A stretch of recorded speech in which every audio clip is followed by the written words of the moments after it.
Hello friends, welcome back to Nisha cooking channel. ಇವತ್ತಿನ ವಿಡಿಯೋದಲ್ಲಿ ಟ್ರೆಂಡಿಂಗ್ನಲ್ಲಿ ಇರುವಂತಹ ಬೆಳ್ಳುಳ್ಳಿ ಕಬಾಬ್ ರೆಸಿಪಿನ ತೋರಿಸ್ತಿದ್ದೀನಿ. ಹೊರಗಡೆ ಎಲ್ಲೂ ಹೋಟೆಲ್ಗೆ ಹೋಗಿ ಖರ್ಚು ಮಾಡಿ ತಿನ್ನೋ ಅವಶ್ಯಕತೆನೇ ಇರೋದಿಲ್ಲ. ಮನೆಯಲ್ಲೇ ಸುಲಭವಾಗಿ ಮನೆಯಲ್ಲಿರುವಂಥ ಇಂಗ್ರೀಡಿಯೆಂಟ್ಸ್ನೇ ಬಳಸ್ಕೊಂಡು ಯಾವ ರೀತಿಯಾಗಿ ಬೆಳ್ಳುಳ್ಳಿ ಕಬಾಬ್ನ ಮಾಡೋದು ಅಂತ ಹೇಳ್ಕೊಡ್ತಾ ಇದ್ದೀನಿ. ಮೊದಲಿಗೆ ನಾನು 1.5 kg ಚಿಕನ್ನ ತೊಗೊಂಡಿದ್ದೀನಿ. ಇವಾಗ ಇದಕ್ಕೆ ಅರ್ಧ ಭಾಗದಷ್ಟು ನಿಂಬೆ ರಸನ ಸೇರಿಸ್ತಾ ಇದ್ದೀನಿ. ನಿಂಬೆ ರಸ ಹಾಕೋದ್ರಿಂದ ಚಿಕನ್ ತುಂಬಾ ಜ್ಯೂಸಿಯಾಗಿ ತುಂಬಾ ಚೆನ್ನಾಗಿ ಬರುತ್ತೆ ಕಬಾಬು. ಇವಾಗ ಇದನ್ನು 5 ನಿಮಿಷ ಹಾಗೆ ಬಿಡೋಣ. ಅದು ನಿಂಬೆ ರಸನ ಚೆನ್ನಾಗಿ ಎಳ್ಕೊಳ್ಬೇಕು. ಅಷ್ಟರಲ್ಲಿ ಇವಾಗ ಒಂದು ಮಸಾಲೆ ರುಬ್ಕೊಳ್ಳೋಣ. ಒಂದು ಮಿಕ್ಸರ್ ಜಾರ್ನ ತೊಗೊಳ್ಳಿ. ಅದಕ್ಕೆ ಒಂದು 3 ಗಡ್ಡೆ ಬೆಳ್ಳುಳ್ಳಿ ಹೆಸಳನ್ನ ಹಾಕ್ತಾಯಿದ್ದೀನಿ. ನಂತರ ಸ್ವಲ್ಪ ಶುಂಠಿನ ಸೇರಿಸ್ತಾ ಇದ್ದೀನಿ, 2 ಇಂಚ್ದು. ನಂತರ ಒಂದು 2 ಪೀಸ್ ಚಕ್ಕೆ, ಒಂದು 3ರಿಂದ 4 ಲವಂಗ, ಹಾಗೆಯೇ ಖಾರಕ್ಕೆ ಎಷ್ಟು ಬೇಕೋ ಅಷ್ಟು ನೋಡಿಬಿಟ್ಟು ಹಸಿಮೆಣಸಿನ್ಕಾಯಿನ ಸೇರಿಸ್ಕೊಳ್ಳಿ. ನಂತರ ಸ್ವಲ್ಪ ಕರಿಬೇವು, ಹಾಗೆ ಸ್ವಲ್ಪ ಅಂದರೆ ಫ್ಲೇವರ್ಗೋಸ್ಕರ ಪುದೀನಾನ ಹಾಕ್ತಾಯಿದ್ದೀನಿ. ನಂತರ ಒಂದು ಹಿಡಿಯಷ್ಟು ಕೊತ್ತಂಬರಿ ಸೊಪ್ಪನ್ನು ಸೇರಿಸ್ಬಿಟ್ಟು ಇದನ್ನು ರಫಾಗಿ ರುಬ್ಕೊಳ್ಬೇಕಾಗತ್ತೆ. ನಂತರ ಒಂದು ಬೌಲ್ನ ತೊಗೊಳ್ಳಿ. ಒಂದು ಬೌಲ್ಗೆ 3 ಟೇಬಲ್ ಸ್ಪೂನಷ್ಟು ಕಾರ್ನ್ಫ್ಲೋರು, 1 ಟೇಬಲ್ ಸ್ಪೂನ್ ಅಕ್ಕಿ ಹಿಟ್ಟು, 1 ಟೇಬಲ್ ಸ್ಪೂನ್ ಮೈದಾ ಹಿಟ್ಟು. ಅಕ್ಕಿ ಹಿಟ್ಟು ಹಾಕೋದ್ರಿಂದ ಕ್ರಿಸ್ಪಿಯಾಗಿ ಬರುತ್ತೆ ಮೇಲ್ಗಡೆ ಕಬಾಬು. ನಂತರ ಒಂದು ಅರ್ಧ ಟೇಬಲ್ ಸ್ಪೂನು ಅರಿಶಿನ, 1 ಟೇಬಲ್ ಸ್ಪೂನ್ ಆಯಿಲು, ರುಚಿಗೆ ತಕ್ಕಷ್ಟು ಉಪ್ಪನ್ನ ಸೇರಿಸ್ಬಿಟ್ಟು ಗ್ರೈಂಡ್ ಮಾಡಿ ಇಟ್ಕೊಂಡಿರೋಂತಹ ಮಸಾಲೆನ ಸೇರಿಸ್ಕೊಳ್ಬೇಕಾಗತ್ತೆ ಇವಾಗ.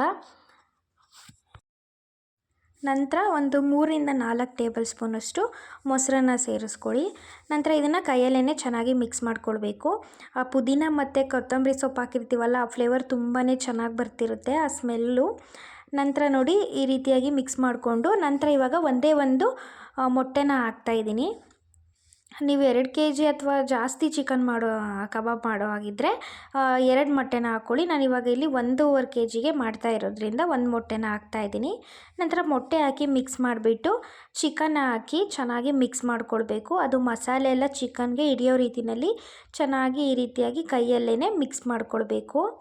ನಂತರ ಇದಕ್ಕೆ ಮ್ಯಾರಿನೇಟ್ ಮಾಡಿಬಿಟ್ಟು ಒಂದು 1/2 hour ಬಿಡಬೇಕಾಗತ್ತೆ. ಆವಾಗ ಮಸಾಲೆ ಎಲ್ಲ ಚಿಕನ್ ಚೆನ್ನಾಗಿ ಎಳ್ಕೊಂಡಿರುತ್ತೆ, ಆವಾಗ ಟೇಸ್ಟು ತುಂಬಾ ಚೆನ್ನಾಗಿ ಬರುತ್ತೆ. ಇಲ್ಲಾಂದರೆ ಒಂದು 10 ನಿಮಿಷ ಬಿಟ್ಟರೂ ಆಗುತ್ತೆ. ಇವಾಗ ನಾನು ಇದನ್ನು ಒಂದು 1/2 hour ಇದನ್ನು ಮ್ಯಾರಿನೇಟ್ ಮಾಡಿ ಇಡ್ತಾಯಿದ್ದೀನಿ. ನೆಕ್ಸ್ಟ್ ಇವಾಗ 1/2 hour ಆಗಿದೆ. ಇವಾಗ ಬಿಸಿಯಾಗಿರೋವಂಥ ಎಣ್ಣೆಗೆ ಒಂದೊಂದಾಗಿ ಕಬಾಬ್ನ ಹಾಕ್ತಾಯಿದ್ದೀನಿ.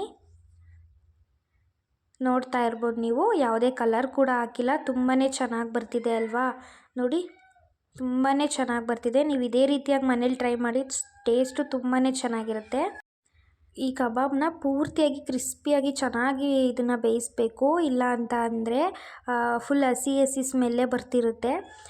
ಇವಾಗ ಇದು ನೋಡಿ ಈ ಕಲರ್ ಬಂದಿದೆಯಲ್ಲ, ಆ ರೀತಿಯಾಗಿ ಕ್ರಿಸ್ಪಿಯಾಗಿ ಕಾಣಿಸ್ತಿರ್ಬೇಕು ನೋಡಿದ್ರೆ. ನಂತರ ನೋಡಿ ಇವಾಗ ಇದು ಚೆನ್ನಾಗಿ ಫ್ರೈ ಆಗಿದೆ.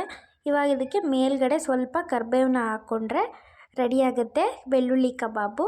ನೋಡ್ತಿರ್ಬೋದು ಎಷ್ಟು ಚೆನ್ನಾಗಿ ಕ್ರಿಸ್ಪಿಯಾಗಿ ಕಾಣಿಸ್ತಿದೆ ಅಲ್ವಾ. ನೋಡಿ ಇವಾಗ ಇದನ್ನು ನಾನು ಒಂದು ಪ್ಲೇಟ್ನಲ್ಲಿ ಹಾಕ್ಕೊಳ್ತಾ ಇದ್ದೀನಿ. ನೋಡಿ ಎಷ್ಟು ಚೆನ್ನಾಗಿ ಬಂದಿದೆ ಅಲ್ವಾ. ನೋಡಿ ಎಷ್ಟು ಜ್ಯೂಸಿಯಾಗಿ ಎಷ್ಟು ಕ್ರಿಸ್ಪಿಯಾಗಿ ಬಂದಿದೆ ಅಂದರೆ ತುಂಬಾ ಚೆನ್ನಾಗಿದೆ ಟೇಸ್ಟು. ನೀವು ಇದೇ ರೀತಿ ಮನೇಲಿ ಟ್ರೈ ಮಾಡಿ, ತುಂಬಾ ಚೆನ್ನಾಗಿರುತ್ತೆ.